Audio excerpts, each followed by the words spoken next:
Our last video for section 6.2 is just going to go ahead and have several examples out of the book that are using the product and the power rule, perhaps even at the same time. So just making sure that we're learning how to use all of this information, all of these properties of exponents appropriately in certain situations. So in the first problem, we just have a monomial inside set of parentheses, and we have a power on the outside, or an exponent on the outside. So again, using our power rule, we're just going to make sure that we apply that to each piece. So a negative 10 times a negative 10 times a negative 10. That's going to equal a negative 1,000. We can actually calculate that out. Negative 10 times negative 10 is a positive 100. And then a positive 100 times a negative 10 would equal our negative 1,000. So we applied that exponent of 3 to the coefficient. So that's done. Now we need to apply this exponent of 3 to the q squared. So we're going to have a q, and then 2 times 3 equals 6. And then our last piece is going to be a variable of p, and then p cubed, and all of that is to the third power, so 3 times 3 equals 9. So again, we just want to get into the habit of doing piece by piece. Now, that is really good practice for whenever we have monomial times monomial. We want to keep that in mind. So whenever we're multiplying monomials, we're going to have to multiply the things that are alike. So remember, we can only add the exponents when the base is the same. So if it helps, match up all of the pieces that are alike. So our first, in this monomial, we have 6 times 7. So we would multiply that together. 6 times 7 is 42. And then we have an m to the fourth times an m. And remember, there's an invisible 1 there. So 4 times 1, or not 4 times 1, m times m. So whenever we're multiplying the variables, what are we doing with the exponents? We're adding them. So 4 plus 1 would give us 5. So again, when we're multiplying the variables, we add the exponents.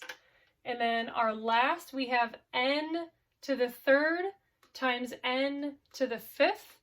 So if the variables are the same, we add the exponents. So 3 plus 5 is going to equal 8. So our answer would be 42 m to the fifth n to the eighth. And that would be how we would simplify this whenever we're multiplying these monomials. So let's go ahead and do that again on our next one. So we can multiply the coefficients of negative 10 and negative 3. So negative 10 times negative 3, a negative times a negative will equal a positive. So 10 times 3 is just going to equal 30.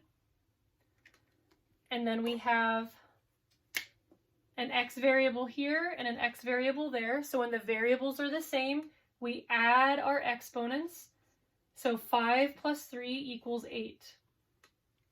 So pretty simple. We just multiply the coefficients, then multiply the variables that are the same. What happens if it's a fraction? I know everybody loves fractions. So again, our fractions are our coefficients. And if it helps, just write it off to the side, because remember, multiplying fractions is probably the easiest thing that you can do with fractions.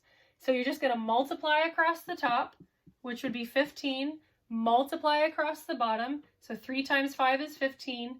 5 times 9 would be 45. And we can simplify that.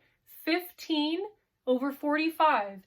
You can divide the top and the bottom by 15, and that would give you 1/3. So 3/5 times 5/9 would equal 1/3. Our next variable is the m. So we have an m in each set of parentheses. So whenever we have the variable that's the same, we're going to add the exponents. So m to the third times m squared, 3 plus 2 equals m to the fifth. And then our last, we have n's in both sets of parentheses. So n squared times n cubed. So 2 plus 3 equals 5. So that's going to be n to the 5th. So even when there's fractions, it's not very difficult. All we have to do is multiply those fractions together and then reduce it, and then go ahead and work on our variables. So these are some of the problems that you'll see in 6.2 on the homework, and hopefully this gives you a good start to that.